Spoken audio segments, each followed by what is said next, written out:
I can juggle all the things I need to do and not start a fire. If I stood out in the rain night, my only light, a candle a million miles away, would you lay down your fire as I raised mine? Would you not kill again? And oh, when you're near me, oh my love, oh my joy, there's nothing ever to weary me. Oh my darling one, this little light of mine, I'm gonna let it shine. Oh yeah, this little light of mine, I'm gonna let it shine. This little light of mine, I'm gonna let it shine. Let it shine. Let it shine. Let it shine. And I'll put it somewhere that it doesn't burn my laptop. This is just such a beautiful moment for us to be gathering to hear this particular piece. The clown show going on in Milwaukee. And here we are telling some truth. I want to tell you about a couple of things coming up. This very Sunday, 11 a.m., we're having a screening of a film that's called Where the Olive Trees Weep. And it's about the West Bank and resistance to the settlements and the settlers tearing down houses. And it's put special attention on the Tamimi family. I don't know if you're familiar with Ahed Tamimi, who we've celebrated here before. We also have every 10th of the month, all the way through the year, a special only online event that's a speaker series that's brought to us by the John F. Kennedy Memorial or Speech Memorial Committee. They remember that speech that John F. Kennedy gave on June 10th, 1963 at American University, and they always play that speech, and we listen to it again, and then we hear a speaker. This August 10th is Glenn Deason, who is a professor from, where is it, Amar? From Norway, yeah. And August 10th, September 10th, a name you know better than Glenn Deason, Jill Stein will be joining us. We also have August 23rd, the anniversary of the execution of Sacco and Vanzetti, who are two Italian immigrants who are part of our DNA here. We have this famous plaque here, and we have the Sacco and Vanzetti Memorial Award that we give every year. And Sacco and Vanzetti executed August 23rd, 1927. And we remember them, and we have special events on that day. So just a few things going on this summer. Look for a couple of concerts in September as well. But now we get to hear this reading of this play. And I have to mention to you the connection between Community Church and this play. Sinclair Lewis's wife was Dorothy Thompson, and we will hear about her tonight within the play. Dorothy spoke here a couple of times during the 50s after she had come back from Gaza, and she was reporting on refugees pouring into Gaza at that time. She did that reportage, and she immediately got blacklisted, lost her career, basically. It's really an incredible story. We have several books about Dorothy Thompson in our library back here. Find out more about her life after losing her career as a journalist. And it wasn't for the same reason that we got blacklisted, which was about suspicion of communism. It was because of speaking truth about what was going on in Palestine.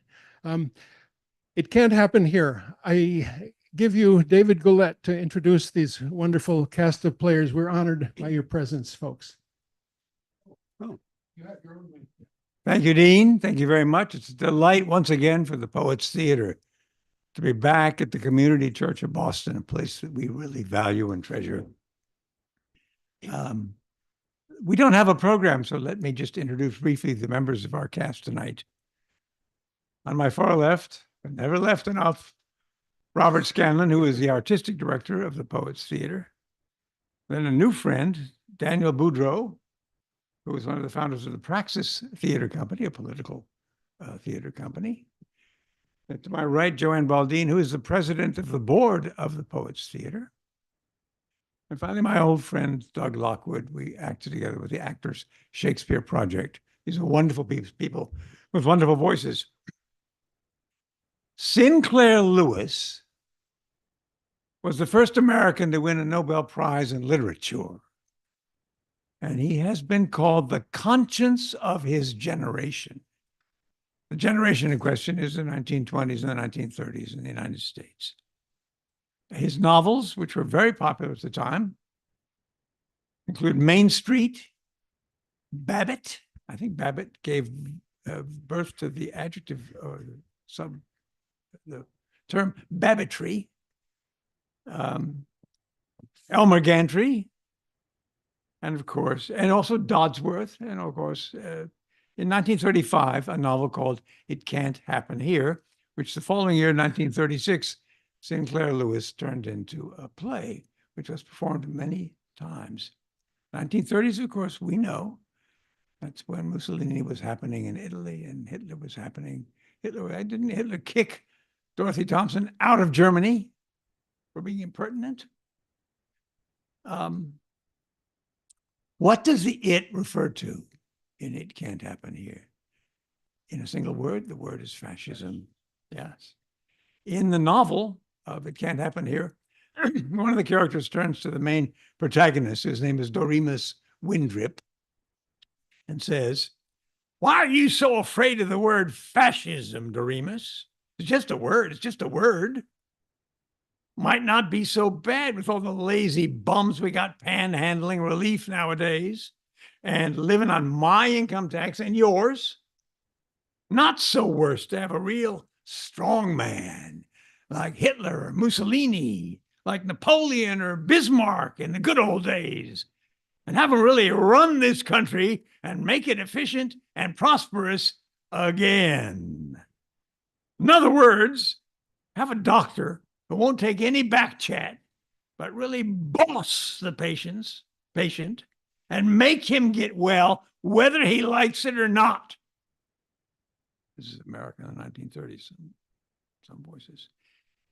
We at the Poets Theater are glad to present this script called It Can't Happen Here Again, created by our friends James Carroll, Rachel DeWaskin, and Wes Savick, under the auspices of Writers for Democratic Action. They do have a website, and you can look them up.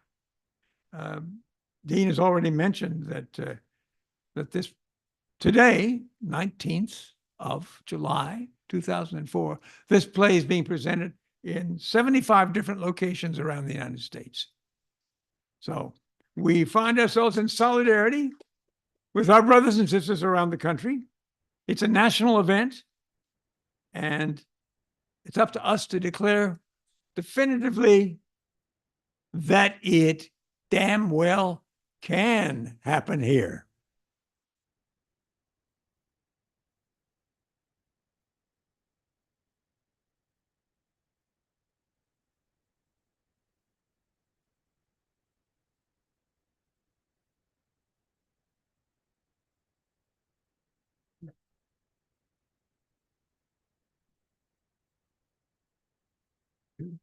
It can't happen here. A statement. An ironic statement. It can't happen here. A provocation. A warning. Denial of reality. It can't happen here. The title of a novel and a play by Sinclair Lewis. Which perfectly expresses the complicity And complacency. of America in 1936. And now. In 1936, the tide of authoritarian dictatorship was flowing. In 2024, the tide of authoritarian dictatorship is flowing. In 1936, Adolf Hitler's stormtroopers reoccupied the Rhineland, a signal of forbidden German rearmament that went unopposed. 2024, Vladimir Putin began the third year of his full-scale invasion of Ukraine. In 1936, Francisco Franco claimed totalitarian powers in Spain, and the brutal Spanish Civil War was ignited. In 2024, the war between Israel and Hamas splintered the American left, threatening its ability to defend democracy. In 1936, the Great Purge was underway in the Soviet Union, marked by the murders of 700,000 people, a tsunami of blood that secured the tyranny of Joseph Stalin. In 2024, Xi Jinping crushed feminist movements in China, sending women who have accused powerful men of sexual assault. In North Korea, Kim Jong-un spurred women to seek refuge abroad at roughly 3 times the rate of men. And in Afghanistan, the Taliban's victory has erased 20 years of progress on women's access to education and representation in public office and the workplace. And in the United States of America, On October 27th, 1936, in the United States of America, 1 week before a presidential election, An election which would determine not only the fate of the New Deal, but of democracy itself. 21 coast-to-coast productions of a new play premiered simultaneously on 21 stages in 17 American cities. The play called It Can't happen here. Based on the novel by Sinclair Lewis, America's first and at that time only Nobel laureate in literature. That play, like our performance tonight, asks, what happens when dictatorship threatens democracy? And less obviously, what happens when complacency begets complicity? In 1936, Haley Flanagan was invited to do something big. I was asked by Harry Hopkins, my former classmate in Grinnell, to lead the newly created Federal Theater Project. Harry, wouldn't you know, was head of the Works Progress Administration, director of America's first and only national theater. Hey, not bad for a girl from Redfield, South Dakota. She immediately commissioned Sinclair Lewis to write a stage adaptation of his novel, It Can't Happen Here, because it is a play about American life today. The play says that when dictatorship comes to threaten democracy, it comes in an apparently harmless guise, with parades and promises, but that when such dictatorship arrives, the promises are not kept, and the parade grounds become encampments. We, as American citizens, should like to do what we can to keep alive the free, inquiring, critical spirit, which is the center and core of our democracy. the play opened on the very same night in Birmingham and Denver. Omaha, Los Angeles. a New York production in Yiddish. Spanish production in Tampa. A Black production in Seattle. Featuring white actors as the villains. In an article about the 21 simultaneous productions, the New York Times wrote, thousands of Americans who do not know what a fascist dictatorship would mean now have the opportunity to find out. And today, on July 19th, 2024, One day after the third consecutive nomination of Donald J. Trump to be the Republican candidate for President of the United States, Writers for Democratic Action invites us to gather for a reading. and a call to action, The play you are now watching like the one staged across the country on October 27th, 1936, is being publicly performed across America in bookstores and public squares, theaters and coffee houses, churches and bars, in multiple cities, towns, and villages. in multiple states. We are gathered together to ask, What's happening here? What has happened here? Can it happen here? And what can we do about it? It. Welcome all We so appreciate your presence here. Together, we can make a difference. Together we can make our voices heard. Welcome Welcome. all.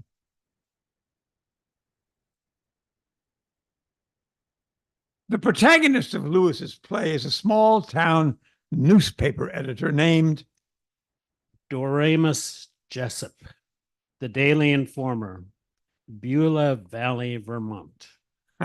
the populist candidate for president running against Franklin Roosevelt is a character named Berzelius Windrop, Buzz for short.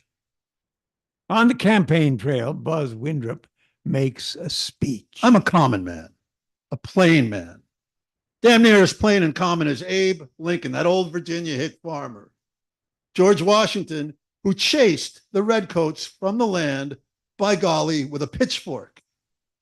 Folks were wrong when they thought this trip was to educate the people about Buzz. No, it's me that got educated. What grand people I've been meeting, and everywhere I have found true American people divided, kept apart by the politicians who, in their senseless selfishness, befool the very constituents who have placed them on their tinsel thrones. We ought to go forth into the great councils of the state, not asking for anything, but telling them, if you honor me with your votes, I shall not be president. No, I mean that, not be president at all, but rather the telephone central through whom every man in this great land can get in touch with every other man, so that for the first time since 1861, we can be joined in one unified nation that will sweep the world. Doremus Jessup, educated, liberal. Complacent. Doremus Jessup, whose belief in reason over emotion naively extends to his fellow citizens, concludes, It's not so much that I trust Windrop as that I trust that. Trust what? That. quote from the original stage. Here is a quote from the original stage directions. With a wide gesture, he indicates the valley and the far-off hills. Look, God's own free, open American country. Do you know how big Texas is? Big as any 3 European countries put together. This isn't any one-horse European country that a dictator could get hold of. No, sir. It's too big. Dictatorship. It can't happen here. May 10th, 1933. In an effort to cleanse Germany of un-German books, 25,000 volumes are burned. Burn Freud! Burn Einstein. Burn Kafka! Burn Brecht. Burn Sinclair Lewis! December 5th, 2023, the Fight Banned Books Act is introduced in the House of Representatives. Congressman Jamie Raskin asks, America is in the middle of an escalating book ban crisis that requires our full attention and strong response. Sinister campaigns to remove books from our schools and libraries are a hallmark of authoritarian and fascist regimes. Ban Atwood! Ban me? Margaret Atwood? I had thought America was against totalitarianism. If so, surely it is important for young people to be able to recognize signs of it. One of those signs is book burning. Need I say more? Van Morrison! Ban me? Toni Morrison? I come from a race for whom at one time in this country, it was illegal to be taught to read. White people who taught Black people how to read were taking the risk of being punished. I think the same sensibilities that informed those people who made it a criminal act for Black people to read are the ancestors of these people who are making it a criminal act for their own children to read. And I don't see a great deal of difference between them. Ban Henry Louis Gates! Ban me? Censorship is to art as lynching is to justice. But can it happen here? It is happening here. Okay. Maybe it's happening, but just a little bit in Florida, right? I mean, okay, like maybe Texas or whatever. But this is America. This is America. It Can't can't Happen happen. here. Well, that's a relief.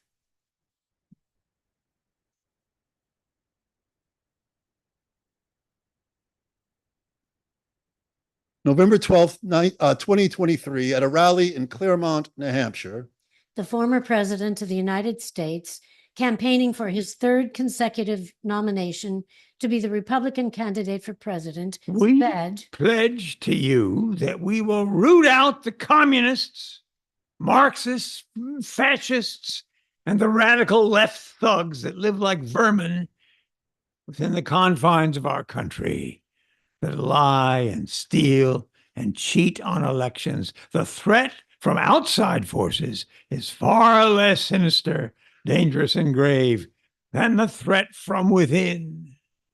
Threat from within. What does that mean? Who is he talking about? by Act 3 of It Can't Happen Here, Doremus Jessup is tortured and imprisoned in a concentration camp for seditious writing critical of the Windrip administration. He dreams of escape to a better place. Think of being in a place where you can speak right out without looking back over your shoulder. Think of Montreal. Hi, my name is Dorothy Thompson. Thank you so much for coming. Your concern, your patriotism, and isn't that a tricky word, is deeply moving to me. I lived from 1893 to 1961 and enjoy the wonderful distinction of being the first American journalist to be expelled from Nazi Germany in 1934. I wrote the book, I Saw Hitler. Out of print, alas, but quite the sensation at the time, and described Hitler thus: he is formless, he is inconsequent and voluble, ill-poised and insecure. He is the very prototype of the little man. Ring any bells? I was married to Sinclair Lewis. He also wrote a book which was quite a sensation at the time, but his is still very much in print, the bastard. But what did I learn from my time in Germany?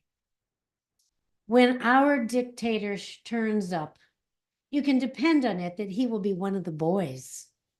He will stand for everything traditionally American, and nobody will say Heil to him, nor call him Führer or Il Duce.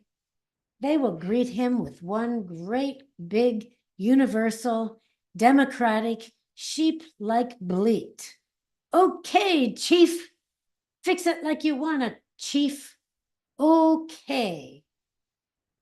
My greatest concern in 1936, yes, but for all of you in 2024, perhaps even more so, is this.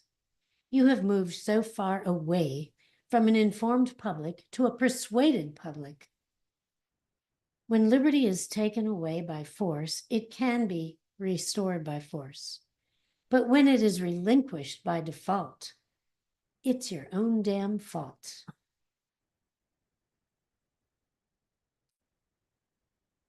Dorothy Thompson, as I live and breathe, and I don't, not since 1967, may I rest in peace. I'm the other Dorothy, the funny one. I'm Dorothy Parker, and I hear you.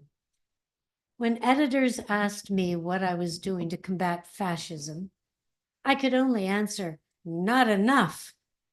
My last editor asked, God damn it, why can't you be funny again?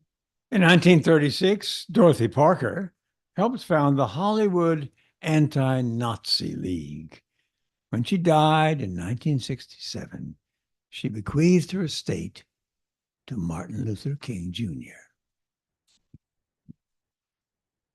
Like so many writers who were anti-fascist activists in the 1930s, I was blacklisted in the 1950s by the distinguished Republican from Wisconsin, Senator Joe McCarthy. I have here in my hand a list of 205 people that were known to the Secretary of State as being members of the Communist Party. One of the many times when it did happen here. God damn it, why can't I make that sound funny? Before the internet, Podcasts And blogs long before 8-track tapes, and television. and color movies. there was only radio. And in 1936, if you wanted to win the presidency, you absolutely had to have the support of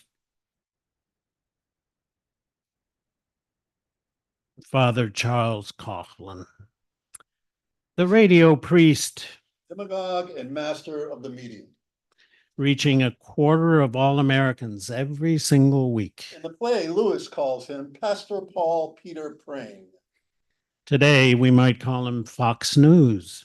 Spoiler alert, FDR did not have the support of either Father Charles Coughlin. Of course, he did not have my support. Democracy in America is doomed. This is our last election. Is fascism or communism? We are at a crossroads. I choose fascism. Father, what? And when we get through with the Jews in America, they'll think that the treatment they received in Germany was nothing. Nor did FDR have the support of Pastor Paul Peter Prang, the fictional father in Lewis's play, whose imitation of Coughlin wasn't terribly exaggerated. I am Pastor Peter Paul Prang, and while I have no quarrel with individual Jews, those subversive international organizations, which unfortunately are so largely Jewish, must be driven with whips and scorpions from off the face of the earth. Today we have Tucker Carlson. Kamala Harris is a member of the new master race. She must be shown maximum respect at all times, no matter what she says or does. And Alex Jones. Unfortunately, folks, we gotta help the innocents and face the demons that have taken over. We gotta face it. Most of your top government people are child rapists, murdering scum. I've told you everything else. You've seen it come true. It's a pedophile army. And a former President of the United States. ordered by a Manhattan jury to pay $83 million for defaming a woman he raped in a department store. What was the reaction of the former? President of the United States. As he left the courtroom. This is not America. Actually, it is. This is not America. It is actually. Yep, sure is. Nobody above the law? Yep, that's pretty much how it's supposed to work, actually. This is not America. This is not America. It's not. It's not. It's not. Yes, it It's- is. Fearing for his precarious hold on power, in Sinclair Lewis's play, President Buzz Windrip raises an armed militia. An armed militia, which is independent of established government agencies. An armed militia which is directly accountable to President Windrip. An armed militia which imprisons? Assaults. And murders American citizens who disagree in any way with President Windrip. Armed militia with the sole function of intimidating dissent.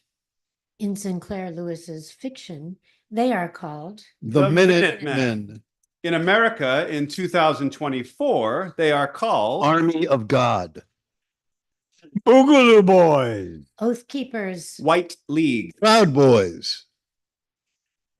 Imperial clans of America. QAnon, All awaiting instructions from their commander-in-chief. I am your voice. I am your warrior. I am your justice. And for those who have been wronged or betrayed, Instructions which may be issued on January 6th I am your retribution. or on any other day. Stand back and stand by. Sinclair Lewis ended his play, It Can't Happen Here, with the admonishment, remember everything. Remember America.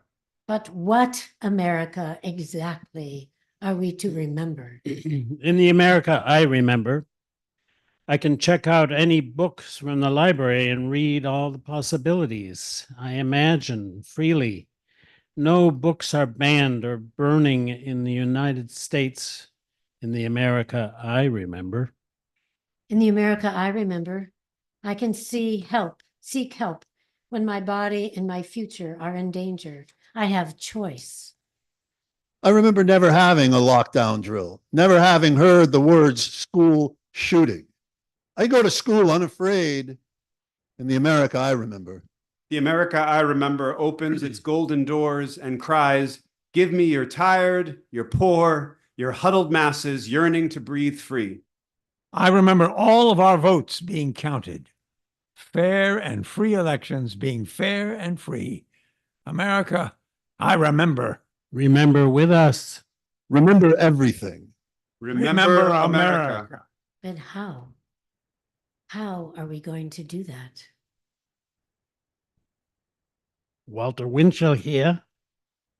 Good evening, Mr. and Mrs. America, from border to border and coast to coast and all the ships at sea. This is Walter Winchell. Let's get to press. Remember that Sinclair Lewis was seen across the nation 10 days before the 1936 presidential election. The election results are in. President Roosevelt has carried every state in the nation except 2. Remember America. As Maine goes, so goes Vermont. Remember your sacred duty as a citizen of this nation. Vote. In November 1936, we we did. did. This is Franklin Delano Roosevelt, and it is my privilege to serve as your newly elected president. I see a great nation upon a great continent, but here is a challenge to our democracy. I see tens of millions of its citizens denied the necessities of life. 1/3 of a nation ill-housed, ill-clad, ill-nourished. We are determined to make every American citizen the subject of this country's interest, and determined to make every American citizen have their rights. And we are of concern. I shall do my utmost to speak their purpose and do their will, to give fight to them that sit in darkness, and to guide our feet onto the way of peace. Remember America. Remember America. But what do we do?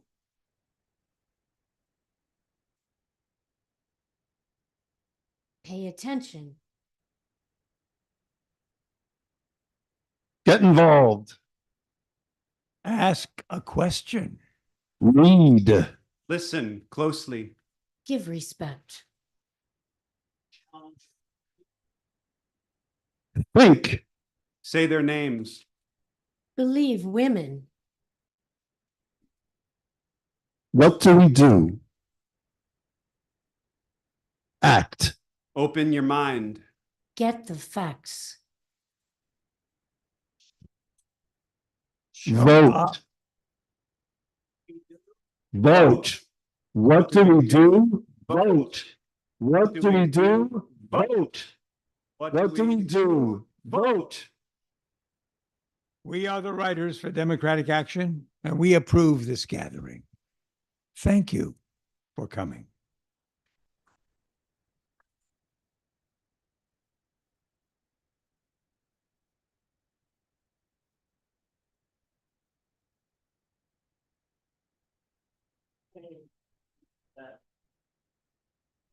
Writers for Democratic Action have requested in all the venues where this is performed, this same script is being done in 75 different places all over the country today. So it's meant to be a movement. It's meant to step on Donald Trump's news cycle and a lot of newspapers are covering it. But in fact, they've also asked us as a partner in the Poets Theater, because we're performing it, to open a discussion with you after the performance and to ask you to bring ideas to us and questions or comments of any kind so that we can continue a conversation. They've urged us to send you all out of here to be activists in whatever way you can. Talk to other people, urge people to vote, and find any other methods you can, as the script, in fact, invites us to do. What can we do? Think of something, all of us thinking of something. That's what the Writers for Democratic Action are doing. So I would like to open it up to anybody who has a question or a comment. Yes.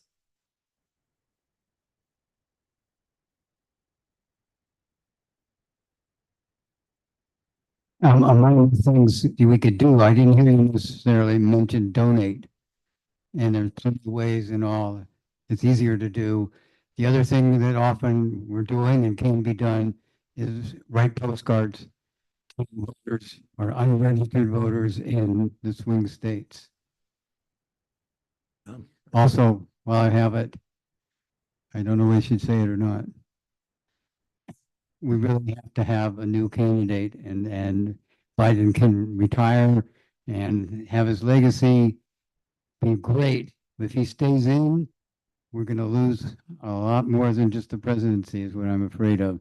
And so the other thing I've done is I've tried to write and contact our senators, our representatives, and other people to let them know that it's been for years people aren't happy with the two candidates. And, frankly, given with the assassination, if we don't do something to pick up the ways, get somebody who can argue and debate and make the points, we're in trouble. Thank you.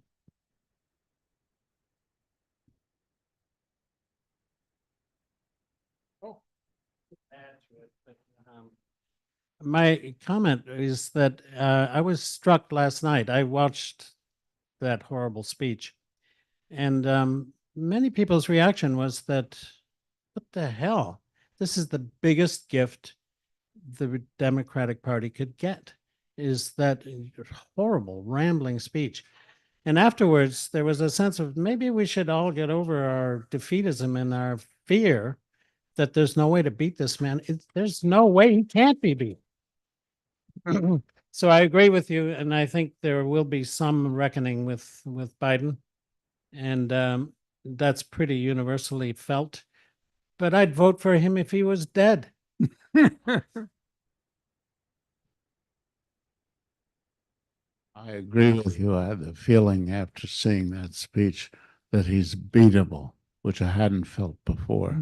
But I'm wondering if this is the only performance you're going to give, or whether there are any plans to give this in this community around town, because I think it would be very worthwhile to do that. But I don't know if that's Well, we're open to invitations. okay. All right. Churches, synagogues, you name it. Well, so, I wasn't sure how much advertising there'd been for this. And I wonder if there could be more lift given to this, because it's so important. Yeah. We did our best. It went out to our email. We have about 30 people on the YouTube or on the live. It's lovely, and we say hello to all of you, and maybe you have a comment as well. But we had this gentleman. Thank you, folks. Just a comment, as someone born in Palestine, I look at the party you seem to be for, the Democrats, and I see them perpetrating the Holocaust. Biden, Blinkster, Sullivan, all of them. I understand that you don't like that narcissistic windbag, Trump, nobody likes him. I certainly don't like him. But to say go vote for the Democrats who are creating a Holocaust right here, right now, today, I don't buy it. Can I respond to that? I agree with that critique on a lot of levels, but I think it's really unfortunate to, I mean, I think it's suicide, a certain kind of suicidal thinking. I am disgusted by the Democratic Party, and I am disgusted by the relationship that this country has had with Palestine, and how the Democrats kowtow to Israel in relation to Palestine, to the apartheid state there, to the genocide there. I'm disgusted. But in this election, as is often the case, I've always had radical left politics, but I've always voted because of the small, traditionally it's been the small wins that I didn't have to worry about, but I knew that when I vote Democrat and a Democrat gets in office, the truly poor people in this country have it a little better off. And that's all I ever needed to vote. But now we're facing an instance where the ideas of democracy, the underpinning of any kind of democracy that allows you to stand up and say what you just said and allows me to agree with it, is endangered by the moves that are going to be made in this country, the pending moves that are going to be made in this country if this son of a bitch gets elected again. So Jill Stein, all of that is, at this point, all of that, I mean, I don't want to be argumentative with an audience, so let me stop there. But I see all of that right now as academic and kind of like a suicidal mission to go on Jill Stein or Cornell West or any of that. So, but I appreciate your views, and I'm glad that you voiced them. Sorry.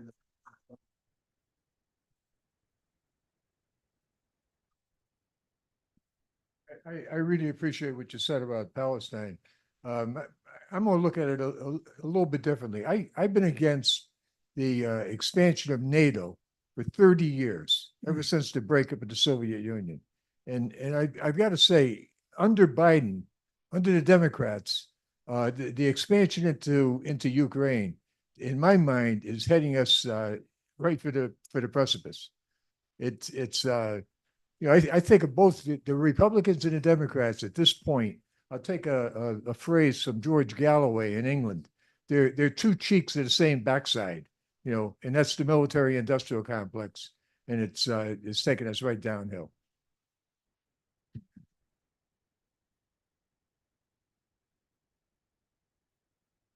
So in 1968, the Democratic Party imploded because of Vietnam, and we got Richard Nixon as president.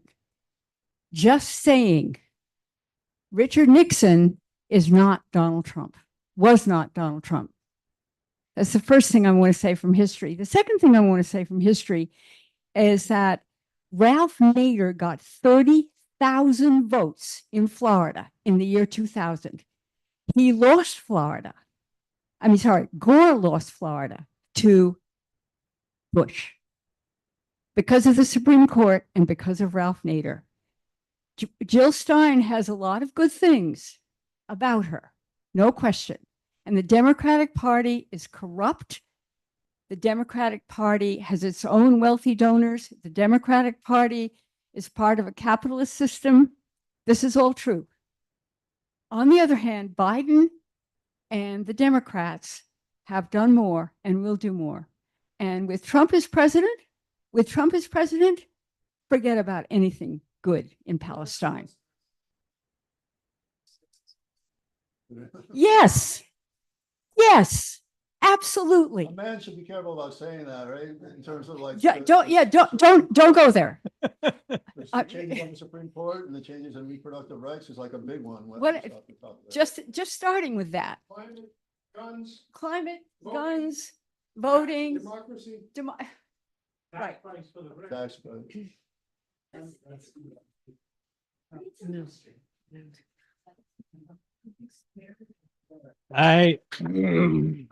I should say that I really appreciate all these comments. It's been a while since I've heard the military-industrial complex brought up. And at the same time, we've been sliding down that slide for decades. And it's about time, that kind of conversation. I know that James Carroll, who was one of the authors and a good friend of mine, would be delighted to hear the kind of moral gumption of all of us who are speaking. I'm a big fan of Edward Said's, and I've always taken that view of the Palestinian issue. And now we can debate it. We need a democracy in which it can be brought up, talked about. And this is one of the purposes of this script. I know that Jim certainly wanted everybody to be feeling free and engaged and talk and have a democracy instead of an autocracy.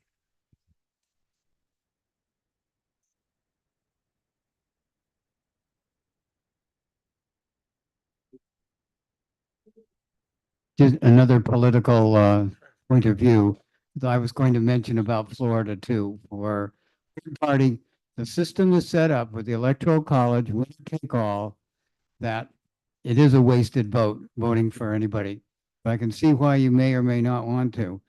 But what I am advocating is ranked choice voting. Then you can go, you can vote for Jill Stein or whatever, and in local races as well. It works in Cambridge, it worked in, I don't know how we didn't pass it in Massachusetts, but I think we should work on it again, because no, you can vote your conscience and all, but it's not a wasted vote like otherwise it will be.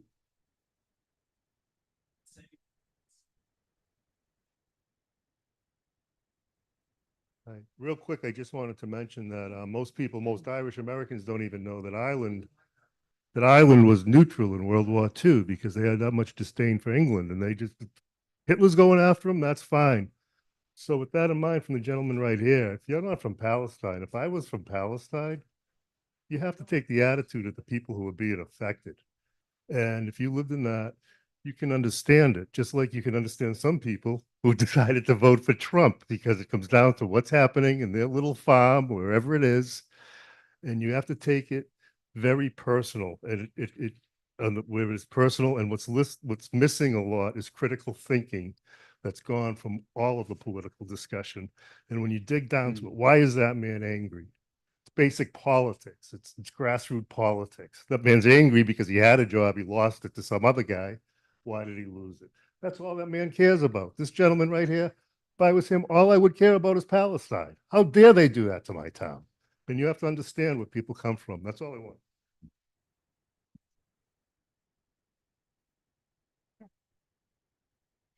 So 2 points.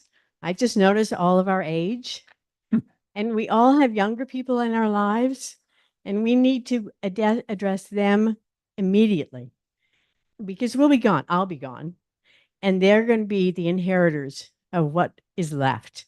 And it's going to be harder and harder for them to get to some sane place if it goes too far over. And we think about that sane place. So the women in this room, I grew up in Massachusetts, where you could not get any contraceptive device unless you were married. And the women that I went to college with were having backyard abortions. I'm sorry. If Trump and Vance get elected, that is where women are going to be put back to. There will be no contraception. Forget abortion. Women will be tied and shackled. They're going to be kicked out of the workplace. I'm sorry. We cannot go back to that. I have 3 granddaughters.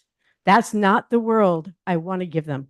We worked so hard in the 60s and the 70s and the 80s. Right.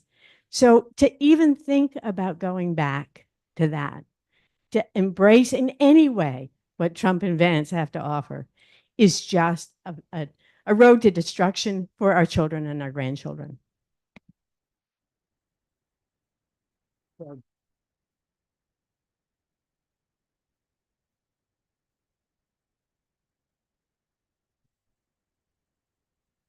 So my name's Sue Quinn, and I wrote a book about the Federal Theater Project called Furious Improvisation.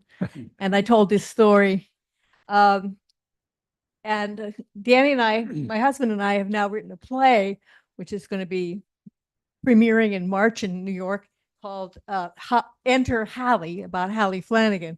And it starts with the story of the Federal Theater, but it's much more focused on her and her life and her role as the head of the Federal Theater, which ended, and you probably know this, with the House Un-American Activities Committee investigating the Federal Theater and essentially defunding it and destroying it. It was a wonderful dream, and it really reached people all over the country in a way that never happened before. And it's wonderful to see this play being used for this. And Danny was saying, and I think it's right, that it was nice to do it on this date and to echo what the Federal Theater did with the simultaneous productions all over the country. But now it can be done again on other dates. And I think, to your comment, we need to reach young people and we need to reach people in other communities. I suggested to Jim when he was doing this that it should be translated into Spanish and produced and performed in Spanish, and it was in several places. But there are a lot of other places right in Boston where it could be done in Spanish or even other languages. They did it in Yiddish in 1936. So I think there's potential for this to keep being used as a vehicle. And it's true that we're probably not the most important audience to reach in terms of getting people to the polls and getting them to vote. So I think we should take this as a first step. And thank you. Thank you.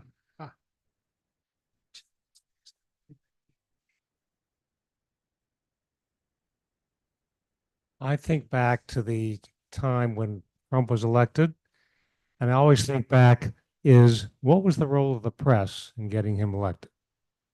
And what is the role and duty of the press today?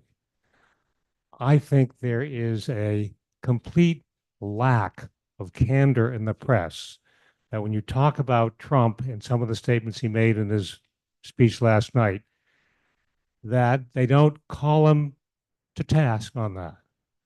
You find it's news, that's what he said, the news is what he said, but that's not the real news. The real news is this is a threat to what we are talking about today, and that is the threat to democracy. That connection is not drawn in the articles that I read about. So I think the press is becoming antiseptic. They are objective, but part of the objectivity is to say what are the values we're competing for here, and not just report that Trump said this or Trump said that or Biden said this or Biden said that, but make a value judgment in those articles as part of the reporting. And that's what was missing back when Trump was elected, and it's missing now. Yeah.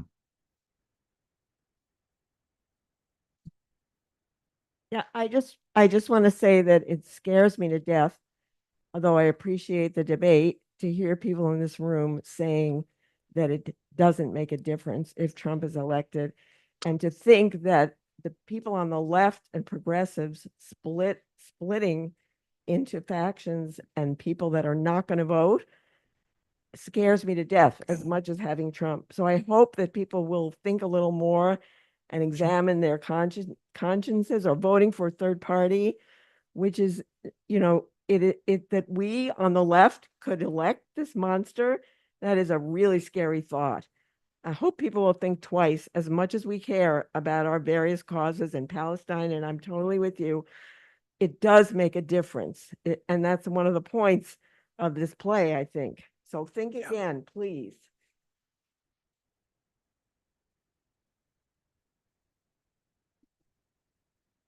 A young person. Yeah. I have just one quick thing to say. I'm sure many of the people in this room, given just where we are familiar with Project 2025. Yeah, that's extremely frightening, especially for someone like me, because Project 2025 will become Project 2029 if he doesn't get elected. But nonetheless, this idea that with the most recent Supreme Court ruling, he can, if he gets elected, essentially remove anyone that is just a standard official and replace them with someone that is loyal to him. And then therefore any official act of his is therefore legal and constitutional. So he could put everybody up against the wall and shoot them. And that is completely legal and constitutional. Will he do that? I don't know. What I do know is in Project 25, which is funded by the Heritage Foundation, is the idea of classifying any LGBTQ kind of content, whether that's a book, a children's book, anything, any kind of book, as pornography. Then stating that if somebody distributes that to anyone, whether it be a librarian or a teacher or, you know, anybody, gives that to someone else, that then therefore they're considered a, you know, traffic in pornography, which would be a sex trafficker. So then therefore they are a sex criminal. And then therefore in certain states like Florida, for example, you can receive the death penalty. This is what they're trying to do. Like, let's be honest here. Like they're, you know, I'm not saying that I'm not saying that most Republicans think that way. I'm saying that a sect of them are trying to do that, and they are funded in a way that is pushing things in that direction. And if they're trying to do things like that, where does that end? And what other kind of things are they trying to do? So when I look at pretty much everyone I know, and you know, all the future moving forward, people much younger than me that have grown up. I was thinking about this, the man that attempted to shoot Trump, he was 12 when Trump started campaigning. So these people, these children have literally grown up with this man in their entire life. And I just think of what their life is going to be past this if he happens to get elected, and if that will even exist.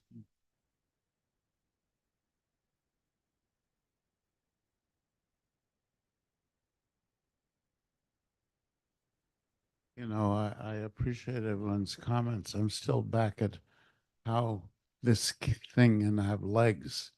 And I wonder if there are other people here who are part of organizations or know sites or can really think about, and who they would go to, whether it's you or others, with ideas about where this could be put on, and particularly in places where theater isn't like in the 30s, where theater isn't seen by many people, and where this would have an impact. So I've been thinking about where it might go, and I'd like to, you know, work with you whenever.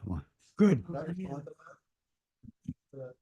I think it's beautiful that it sounds like you might work with these guys. That's wonderful.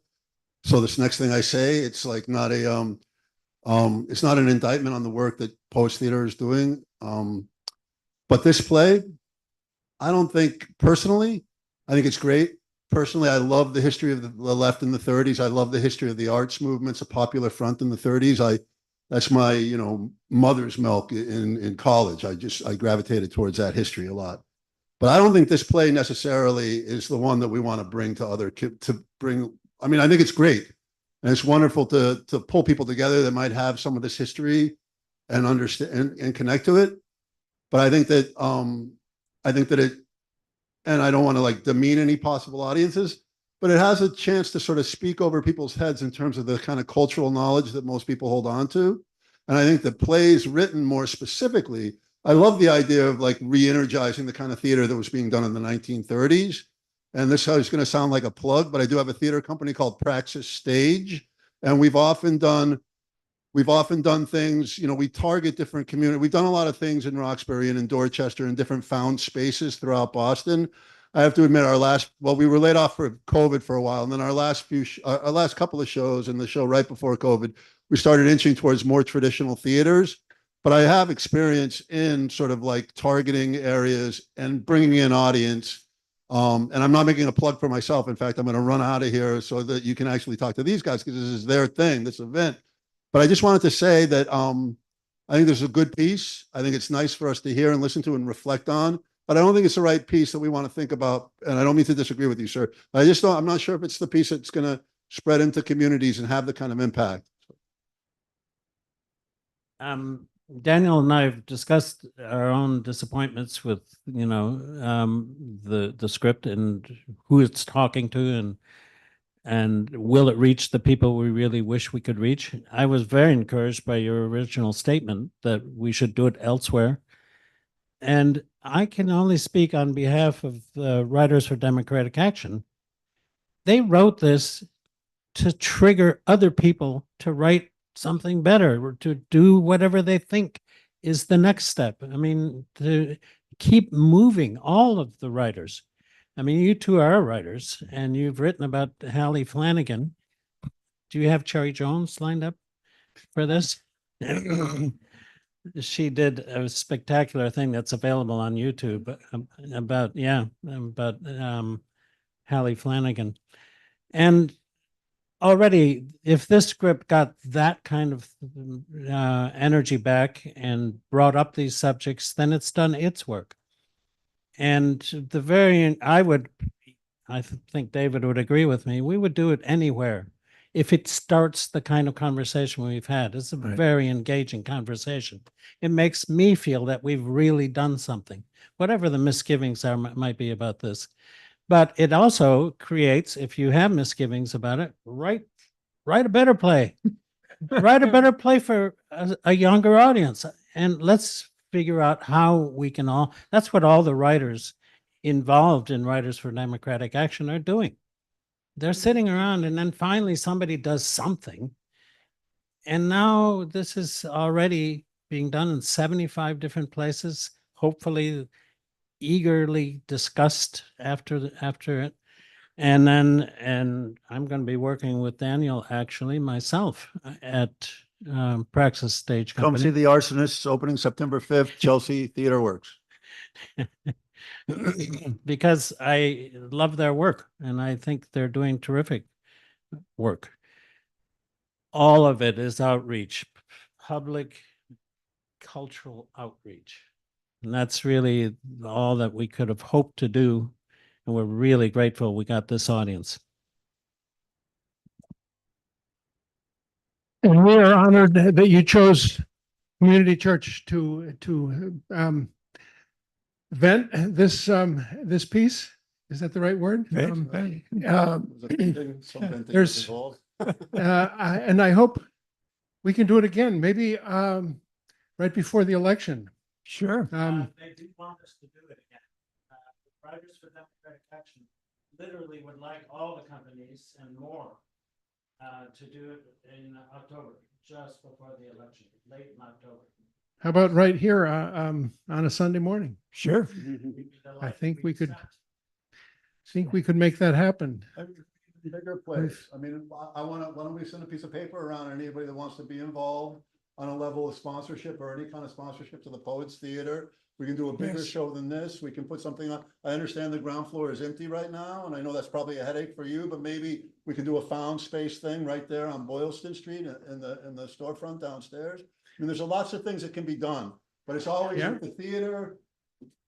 We're from poverty. People in the theater are just broke as shit. So, I mean, we always need, if we're going to do things that are going to do the kind of work that I think we all want to see done, we need good people that are going to come out and see the stuff, but also back us in certain ways. So being very presumptuous, suggesting this thing about sending a sign-up sheet around, but I think we should. Absolutely. There's relating to the Poets Theater. I'm not making a plug for myself right on the way out there. Get yourself some nice ice cold fizzy water and sign up to our mailing list, and we will share it with you folks. Excellent. Thank you. It's Your right on the emails. board, right on the table there. Your emails are what we need. I just couldn't help but show off this book that speaks to the same thing. It's called Nazis of Copley Square. And it's by Charles Gallagher, Father Charles Gallagher, professor at Boston College. He gave a talk about it in April, and it's about community church. Our minister, Reverend Donald Lothrop, had a very public confrontation with this guy named Moran, who was the director of the Christian Front, an organization tied with Father Coughlin and the whole Nazi movement in between the wars. And they our newsletters from those times talk about this, and the newspapers already as well, about this very serious confrontation. This Moran was taking orders from an agent from Hitler, who was also here in Boston. You can hear more about it on Rachel Maddow's podcast. It's called Ultra. I've been listening to it. I have my issues with Rachel Maddow sometimes, but this is a really fascinating, really well done story about what happened in the late 30s into the early 40s. And it involved a whole bunch, it's just like now, a whole bunch of Congress people and senators and important people, Charles Lindbergh, Henry Ford, that were trying to promote anti-Semitic fascism and Hitlerite sort of thinking in this country. It's scary. I don't want to be the last word. Anybody else want to finish out for us? Thank you all for coming. You honor us with your presence. If you want to find out more about our programming, which starts up again in October, but in the meantime, there's a few things like I mentioned before. It's a question. I don't know about Writers for Democratic Action. Can you tell me what that is and your affiliations, if any? Maybe Yeah, our logo is back there somewhere. Actually, it was founded by Todd Gitlin and many other, and James Carroll and Paul Auster. I mean, a whole coalition of writers nationwide. So I'm only naming a few, but I know that those were founding members, and James Carroll is deeply active in it. And they have a website, and that's their logo, and you can find out what they're up to and either subscribe or whatever or contribute to it. No, it's not. I was one of the early members as well, and I would vehemently try to get Todd not to name it, what it has been named, Writers for Democratic Action. It sounds like a single party affiliation, and I'm afraid that I was right. But in any case, no, it's meant democratic in the general sense of a democracy, what this script actually but I would like everybody here to sign up for the Poets Theater mailing list. Yes. We're coming back. We're doing a lot of stuff. I want to read your play. I mean, there's a number of things that we are just getting, momentum going. And certainly social activism has always been part of the arts.